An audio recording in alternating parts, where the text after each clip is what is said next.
As tractors rolled into town, they joined a crowd of fellow farmers already there to say enough is enough. Rising costs and falling profits are pushing them to the brink. It's like we've had a triple punch over the last couple of years, so huge rise in inflation and the interest rates, and also a drop in the revenues.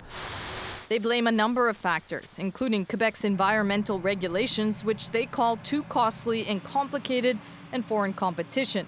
They say other countries export their products into Quebec too easily. This is the second protest so far, with farmers demanding more financial aid from the government. According to the union representing farmers, 1 in 10 farms are struggling with equipment payments and other debts.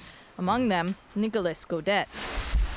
He and his partner say pig farming has only gotten tougher since they started 12 years ago. We're investing $8 before we see $1 revenue, and it's staggering. Godet is one example of the 44% of young farmers the union says need to take on another job to make ends meet. I have 2 extra jobs, little contractual jobs, and my wife or spouse, Laurence, also has 2 jobs. So how many hours do you think you work a week? Probably on 7 days, probably about 80 to 90 hours usually, yeah.